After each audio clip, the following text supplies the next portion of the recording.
So tonight is January 9th, 2020, and we're going to be discussing spinal durability. Now, I want to give some background about what I mean by that. I've kind of got some terms I define, okay? So first, I want to talk about health itself. And the definition of health, to me, you break down into three intertwined parts, okay? So this is a lot like weather. Say, if someone says you have the nice weather or not, like, are they talking about rain? Are they talking about temperature? Are they talking about humidity? You know, all those things are factors that make up weather. Same thing with health. There's different factors that make it up, okay? So the first factor in health is durability, which is what we'll be talking about here now, okay? So durability, it doesn't just mean physical, but it does mean physical. It means all kinds. So that means like, how much pressure could your bone take before it breaks? How much tautness could a ligament take before it damages, right? But also how much like emotional challenge can we take before we get really depressed or too anxious to function, you know? It's how much life can dish at us and we still can function. We still don't get bent out of shape, whether it be emotionally, spiritually, mentally, or physically, okay? That's durability. Then there's resilience, right? So resilience is your ability to get back into shape, to bounce back, to come back, to heal. How quickly does it take for that bone that's broken to heal? Or the sprain ligament to repair? Or how quickly can you bounce back from being depressed, low, anxious, angry, and return to normal? How quickly can you bounce back, right? So that's resilience. Then the third one is growth. So after you've been bent out of shape and after you bounce back into shape, you don't just stay in the same shape, you grow, right? You build character after emotional trauma. You build a depth of your soul after you've come through pain, after the dark night of the soul. We build as a human being, right? But also the bone that's broken, when it heals in the site that broke, it's now stronger. The bone density is better. You know, when muscles get broken down and they recover, they're stronger, right? So growth. So you have durability, you got resilience, and you got growth. And you put those three things together. They all have to function. And that's what ultimately is what health is, okay? So tonight, we're talking about the durability part. I've spoken about these others in different topics, but different classes. But tonight, about durability, about how to, in essence, to get durability, you've got to have growth, though. So we're going to talk about how you can grow the durability, but as well as how you can have things in the right way, physically, and metabolically, and even intellectually and emotionally to help your spine, that is, right? How you can live your life, go help a friend move and go rake leaves and go chop wood and go sleep in a guest bed and sleep on a funky pillow and lift babies and live life, go through Christmas and New Year's and not hurt after it. How can we do this for ourselves, okay? So this is what this is about. Now, the thing about durability and your spine physically, so we're just gonna start, here are some basics. The opposite of durability is fragile, right? Kind of. That's kind of the opposite. So durability, obviously, you can take stresses and not get bent out of shape. Well, fragile, you're very vulnerable, okay? So is there conditions of our spine that make us very vulnerable? And can we change those conditions? Well, the answer is yes, okay? So the first, and one I'm gonna focus on a lot here, is the actual positioning, the actual alignment, the curvatures or lack of curvatures in your spine, and how it can produce fragility, or if you got it right, it will give you more durability, okay? So I want you to picture that we're going to start at the beginning of life, right? So when you are born, a baby's spine, like if I'm holding a baby, or rather when the baby is in womb, so here's mama's bump, okay? And so the baby's in here. This is the baby's head, this is the baby's spine, this is the baby's pelvis, right? So you got little legs, little arms. And so the baby's upside down. That's the baby's head, okay? Mama's bum.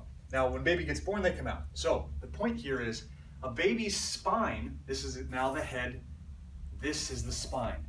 That's the pelvis.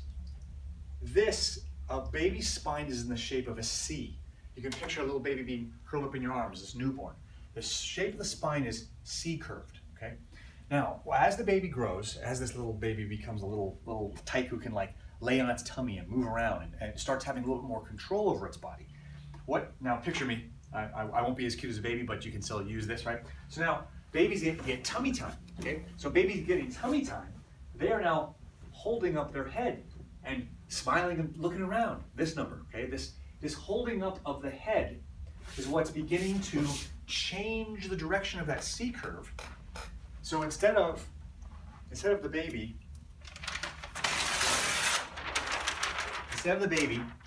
having this curve, it turns into this curve. And this is the neck, okay? That's your neck. As the baby's on their tummy, the baby is developing the curvature here in the neck, okay? Now, I want you to think of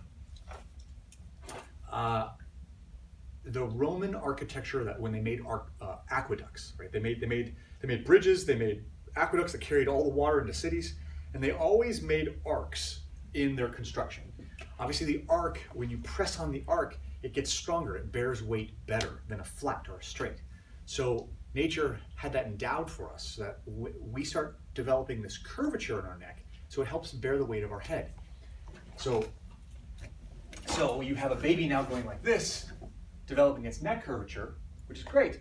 So when the baby is now upright, that neck curvature gives you a resilient-like spring, a durable structure, so that if you do get clobbered once in a while, when you do sling yourself around, when you do fall off a bike, when you do live life, that curvature has helped shock absorbing and moving.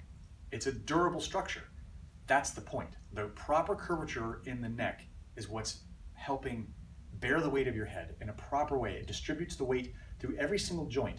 We have 7 bones in our neck, and each bone fits together in like an interlocking 3D puzzle piece. And each part of the bones that touch each other, those are joints. So you've got a bunch of joints all up and down your neck, and the weight is nicely distributed when you have a nice curvature. Okay, an X-ray example of this will be right here.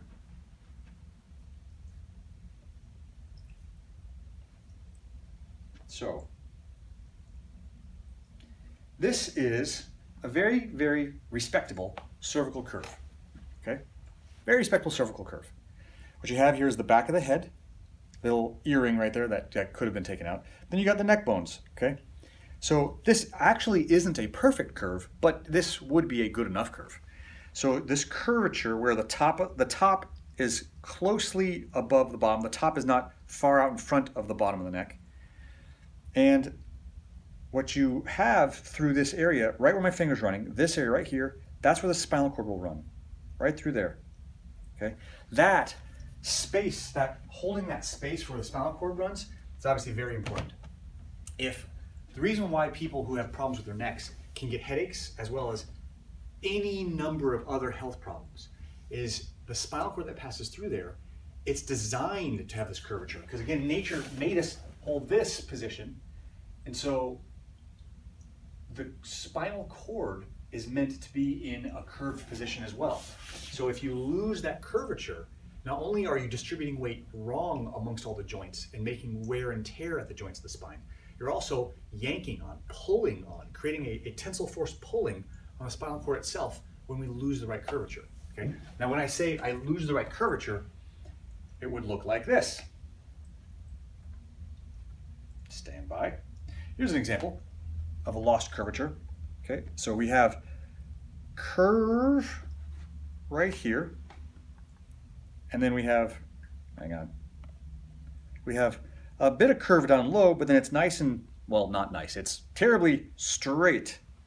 So this straightness here, every time they're moving around, every time this person has any kind of shocks or jarrings or any stresses, any physical stresses at all, this curvature is not there to support the weight of the head properly. And all that weight is concentrated here. But in addition though, the spinal cord itself is positioned wrong. That, when you get a spinal cord in a poor position, is bad for you. Let's just cut to the chase. It's just terrible for someone's health. The nerve conduction through the spinal cord can actually be influenced by the squeezing of just the whole curve of the neck being misplaced. Think of, you know those Chinese finger traps? You know, you stick your fingers on both ends, you try to pull it out, and it squeezes as you try to pull out. So that does that because like the fibers of that trap are kind of woven in such a way that they narrow as they get lengthened. So when the spinal cord when the spine itself is not in a curved position in the neck, and it's a straightened position, it acts like a pulling effect. So when it pulls on the spinal cord, it squeezes it. The very fibers in our own body squeeze on the spinal cord. Now, the reason why that's even there is because, let's say, take me here from the side view. If I am walking along the park and someone yells, "Look out!" right? Somebody's like running and they're about to clobber me, right? If I take a brace for impact position, my head goes down and forward like this. So this position where I'm gonna get hit, let's say, that position I instinctively take brings my head forward, pulls my spinal cord forward, reduces some of that curvature in that moment, but also it creates that squeeze on my spinal cord so that it actually creates a moment of stability. So that actually helps me survive an impact or trauma, okay? However, if you keep that position and that continues to squeeze, pull on the spinal cord the entire time, that moment of stability turns into like a long-term experience of restriction on sensitive nerve tissue, which is just bad for you. It's terrible for you. It can cause all kinds of different health challenges just because. We'll leave it at that, okay? Now, that's just the neck, okay? So next up, when that baby who developed that curve laying on their tummy, now that baby managed to get up on their knees and they begin to get a little bit more into a crawling position, the weight of their tummy pulls the spine here forward and it develops the next curve in the spine, there. So as development happens and they're crawling around, okay, they are developing that next forward curve. So like we said, spines start off like this as a baby, a big C, and then they develop a neck curve, and then from the tummy they develop a back curve, okay? And then you get upright, you start walking around, bearing weight of your whole body. You've got a forward curve here, a backward curve here, a forward curve here, and a backward curve here. It's this nice design from the side view, curvatures-wise. It's a nice design that distributes weight throughout, and someone can deal with bearing their weight against gravity throughout the day, right? When you lose the curvatures, it's now specifically in the lumbar curve, if you lose this curvature, you do not bear weight evenly, and this positioning is the positioning that directly leads to loss of disc space, degeneration, wear and tear in the spine, just by losing that curvature, okay? Now, if you think, how does one lose curvature? How does it go from from when we were a baby in design, when we were kids, into losing a neck curve as it goes forward and losing a low back curve? So you guys tell me, so if this is the way a spine should look from the side, and this is the way we have problems when we lose curvature, because this is a very common problem. What does this look like this person's doing? Push him over. Slouch him forward. Right. Bending forward like this, but a little bit more specific, like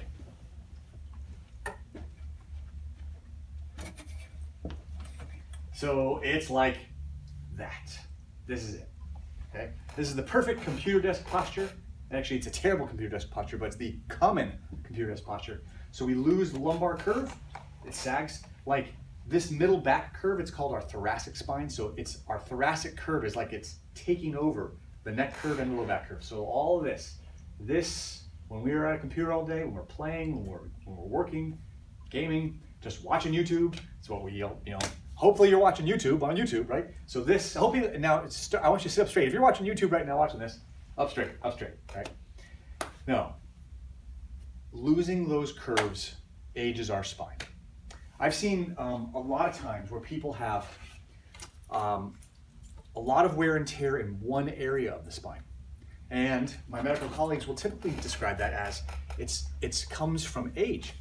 That you wear and tear when you get older. Okay, that is not an accurate statement, or at least it's not a complete statement.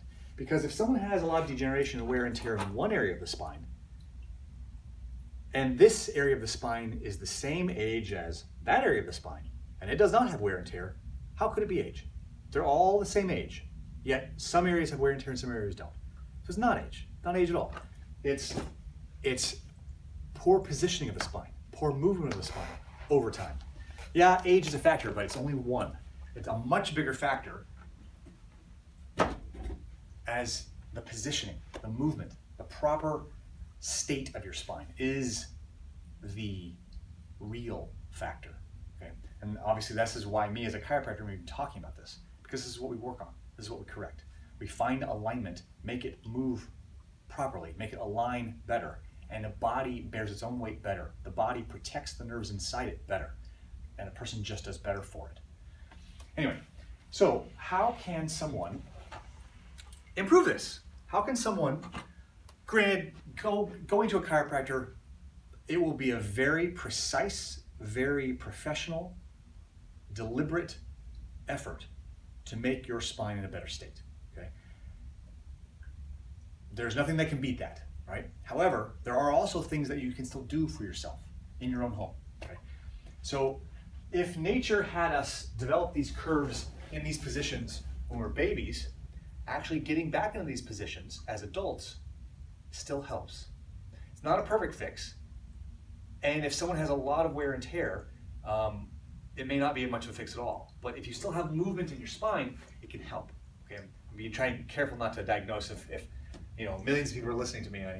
But point is like, if you can get your head up, okay, but not just lift your chin, you actually get your head up with your chest.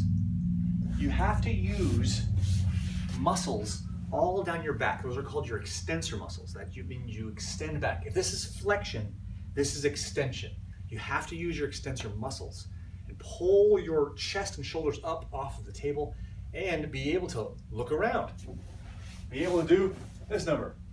Look around, like so, okay? This position will help in a cervical curve, a neck curvature in the right way, okay? Likewise, with the back, the way that you can improve that, and this is the way I specifically recommend this, because a lot of times when people have a bad curve in their back, or they're having a lot of back troubles, what happens is the upper part of the back, upper part of the low back, the curve there is poor, but the bottom of the low back, right above the belt, right around the belt line, this part still has curvature. In fact, sometimes even too much. So if you try to do things to try to get the curve back in your low back, you'll overdo the lowest part and you'll irritate it. It's easy to do. So the way that you can try to not irritate the lowest part of your back, but get the upper part of your low back to have a better curvature, you can do something like this. There's a couple things. So plant your butt right on your feet if you're on your knees. Now, being on something soft is helpful. Obviously, you have to adapt this to your own health of your own knees, the health of your own hips and feet to be able to do these kinds of things. But if you can get close to this is helpful, right? So in this position, and then what you're going to do is you're going to push your belly button, and more specifically even your solar plexus, the very bottom part of your rib cage. You're going to push that forward. So you're going to push your bottom down against your feet to try to stabilize this part right here, the bottom part. And then you're going to push this part, your solar plexus, forward like that. Just this movement here will help get curvature in your low back where you want it, okay?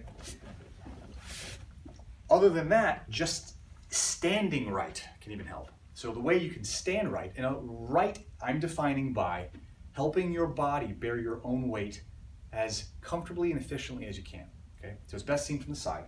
So I'm going to first start in the middle. This is the important one. This one is kind of the keystone for other things. So just like I showed you here, you're going to take your solar plexus, the bottom part of your rib cage here, and you're going to bring it forward. Okay. So again, if I am slouching like this, I'm going to slouch like this, right? First, this part comes forward and up, right there. So this, like you're basically lifting the front of your rib cage up, and the bottom part comes forward a little bit. That number, like that. Okay. Now by doing that, I've reestablished some curvature in my low back spine right here. And then what I'm going to do is I'm going to lift my front of my belt buckle, like my pubic bone area, the front of my hips. I'm going to lift that up a little bit. So this comes up, this comes up. In other words, the back also goes down. So this tilts, this comes up, and then I'm going to get my head above my shoulders. So here I am, right? I'm pretty lined up, maybe not perfect, but I'm pretty lined up, and my body doesn't have to work as hard to hold my own weight. So just moving around all day, my brain is at greater state of ease. My nervous system is at a greater state of ease because intrinsically, quietly on the inside, I'm not working so hard just to hold myself up. We got a lot of moving parts, right? And how well they move, how well they communicate with your brain, all matters. So this position here is a happier one, an efficient one, okay? You can apply this when you're sitting at your desk. Just the fact that you can not kind of rest on your postural ligaments, but actually use a bit more of your postural muscles. Roll your hips like this, lift up here, just like this. And you will put a lot less stress on your lower spine. And then the idea of head forwardness or above, it's easier to take care of where your head is once you get down here taken care of, okay? So your head up above your shoulders rather than jutting forward. You know, my vision's not perfect, and like sometimes you start leaning forward and squinting, right? That lean forward squint, every inch you go forward, you're doubling the weight of your head on the muscles that are holding it up. It's just like if I held a bowling ball in my arm and I rested my arm on a counter right here, it would be easier to hold a bowling ball like this rather than if I held my arm like this. The muscles would have to work much harder if I held the bowling ball like this versus just rested the bowling ball on my arm bone. So same thing, keeping your head above your neck, above your shoulders like this, lets my neck work much less hard rather than have to go forward like this, okay? And again, a shameless plug, chiropractic helps you do this, totally helps you do this, okay? And you could do it on your own. So keep that in mind. All right, so that's some of the structural spinal durability things. The other thing about this is you can become far more fragile.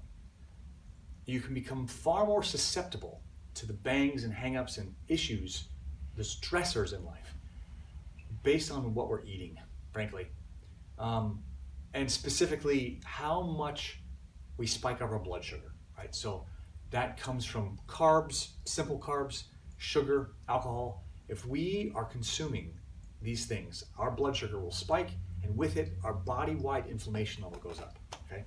Nutrition is a very, very, very big and complex subject, and you can say one thing and contradict yourself and the other 1 minute later, and you're not wrong on either. It's very complex. So I'm just gonna be very, very brief with that. But the idea is you consuming sugar, increasing inflammation in your body. What it does is any little area of your body that's taking on some more physical stress. So like, let's say a few joints in your spine, or a few ligaments in your ankles, or your knees, or your pelvis. They are working a little harder than they're designed to work. It's going to make them hurt more when our blood sugar keeps getting spiked up by consuming sugars, lots of simple carbs. Fruit juice and honey are included. You know, they're not exempt from this, what I'm talking about. Things like that spike up our blood sugar, increases our inflammation. And any area that has been working a little bit harder, that has some old injury to it, that's bearing weight unevenly or a little bit more than it's designed for, it'll increase more inflammation to it. And at first, it's easy not to necessarily feel that inflammation. But one clue, by the way, is how you feel first thing in the morning. I tell my people this all the time, that how you feel first thing in the morning is the most accurate tell of basically how you're doing.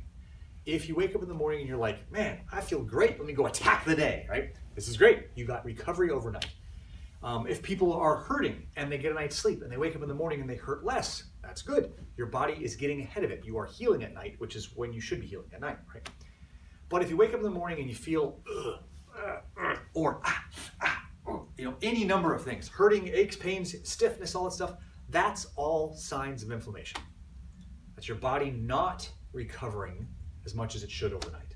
If people feel better in the day as they get to moving, but they're always rougher in the morning, there is a lot of inflammation ahead. Okay? So that's your tell. And so, for instance, if someone wants to go and try and be athletic, and they usually aren't, they're like barely a weekend warrior, like a once a weekend, a month kind of warrior person, and they get up in the morning and they're like, oh, maybe should I push it today or not? Let the morning tell you. If you wake up and you're like, I wouldn't push it too hard. You are in a fragile state and it will be easy to injure yourself.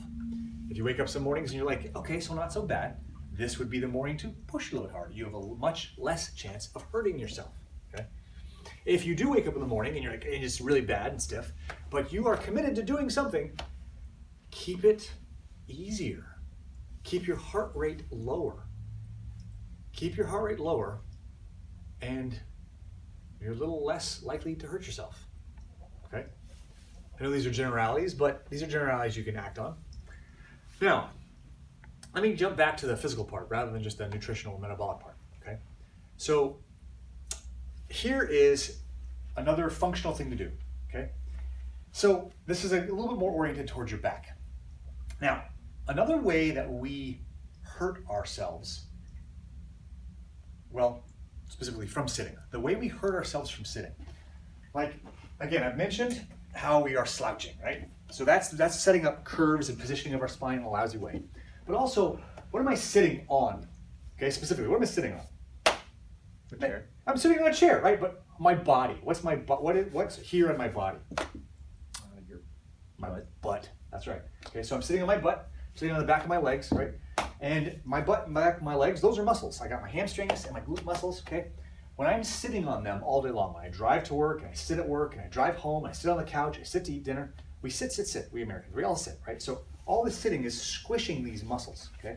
When a muscle gets squished a lot, it doesn't engage and flex fully. It's not fully on. So that, when these muscles are not fully on, you're not using them. They're not doing their job. They're not bearing the burden of moving you around like they should. They're like slackers. They're like major contributors that aren't contributing. So what's left is your other muscles that weren't squished, they have to do a lot more work.